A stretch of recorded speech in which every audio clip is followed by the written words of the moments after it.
कि जिसके घर में हरि का नाम बोलता हो, हरि के भक्त आते हों, जिसके घर में हमेशा हरि की चर्चा होती हो, हरि की महफिल सजती हो। ये 7 दिन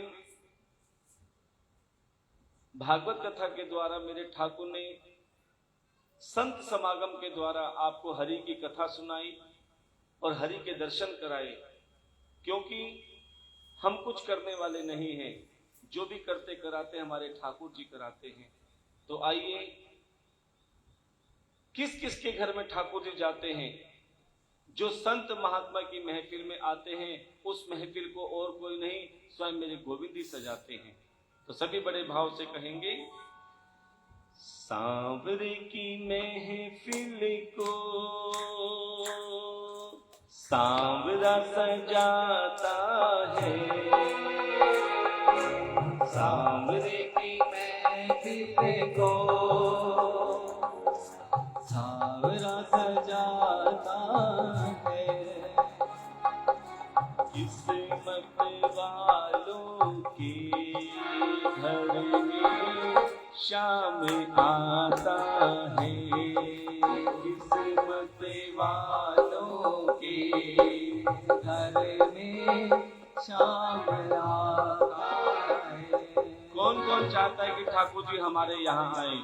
तो विश्वास मानो, अगर चाहते हो ना, जहां भी सत्संग हो, जहां भी कथा हो, खूब सेवा करना, खूब भगवान का नाम लेना, तो मेरा ठाकुर तुम्हारे यहाँ भी आएगा, क्योंकि तुमने सांवरे की महफिल को सजा दिया।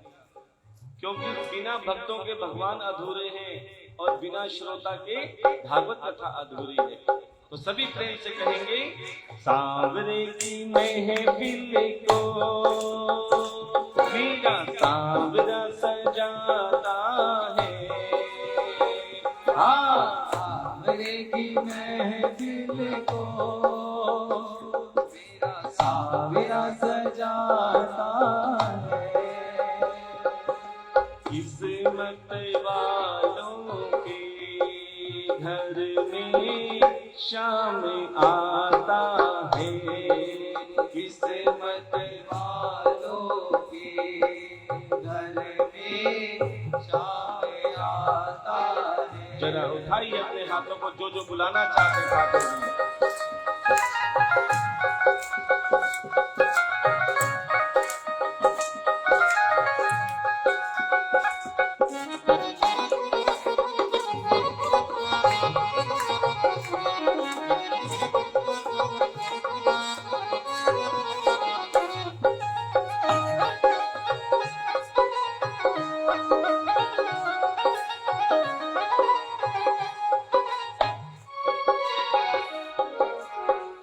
किस किस के घर में ठाकुर जी आते हैं और क्यों आते हैं?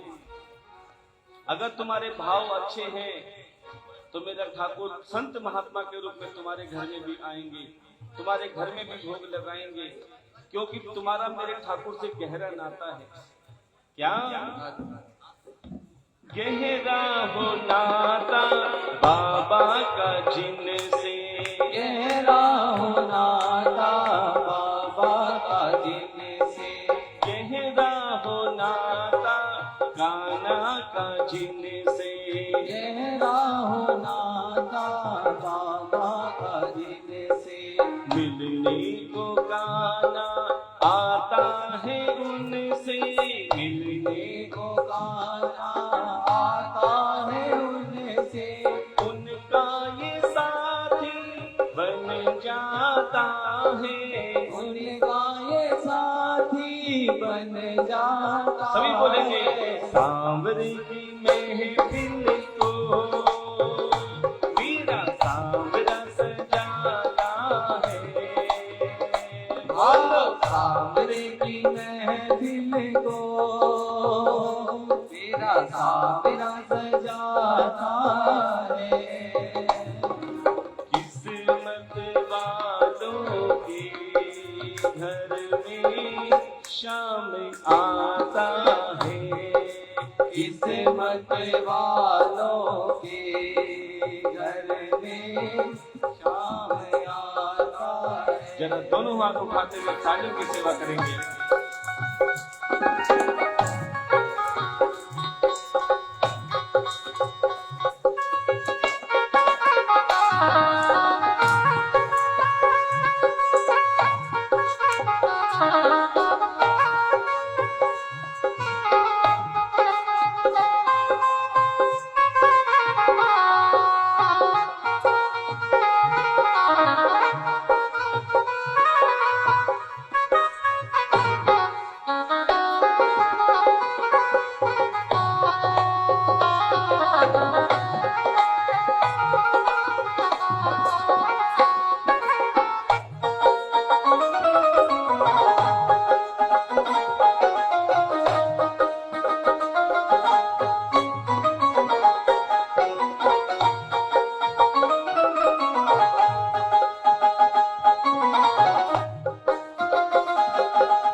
ठाकुर की कृपा कब बरसती है?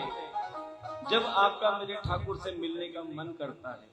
क्या कृपा बरसती है जिन पे इनकी, कृपा बरसती है जिन पे इनकी, कृपा बरसती है जिन पे इनकी, कृपा बरसती है जिन पे इनकी। तकदीर लिखता हाथों से उनकी, तकदीर लिखता हाथों से उनकी, गम का अंधेरा छट जाता है, गम का अंधेरा छट जाता तो बोलो ना, है। सांवरे की महफिल को मेरा सांवरा सजाता है। सांवरे की महफिल को मेरा सांवरा सजाता है। किस्मत वालों के घर में शाम आता है, किस्मत वालों के घर में शाम आता है। हरि बोल।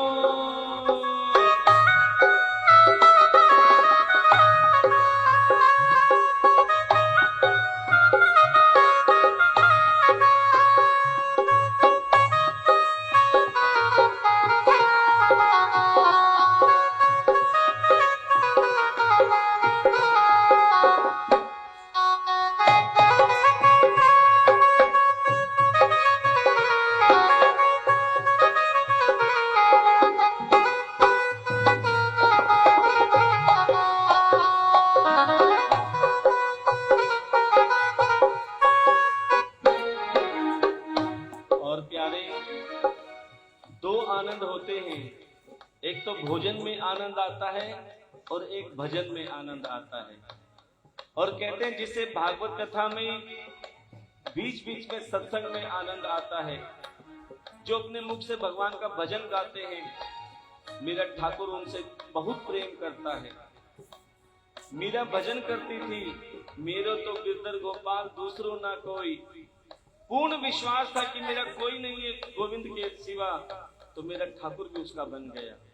क्या भजन सुनाते जो इनको प्यारे, भजन सुनाते जो इनको प्यारे, भजन सुनाते जो इनको प्यारे, भजन सुनाते जो इनको प्यारे, उसके हो जाते बारे न्यारे, उसके हो जाते बारे न्यारे, मंदिर सा घर वो बन जाता है, मंदिर सा घर वो बन जरा हाथ जाता है। सांवरे की महफिल को मेरा सांवरा सजाता है। बोलो, सांवरे की महफिल को मेरा सांवरा सजाता है। किस्मत वालों के घर में शाम आता है, किस्मत वालों के घर में शाम आता है। किस्मत वालों के घर में शाम आता है, किस्मत वालों के घर में शाम आता है। हरे कृष्णा कृष्ण कृष्णा हरे हरे, हरे कृष्णा कृष्ण कृष्ण हरे हरे, हरे रामा रम रामा हरे हरे, हरे रामा राम राम हरे हरे, हरे कृष्णा कृष्ण कृष्ण हरे हरे,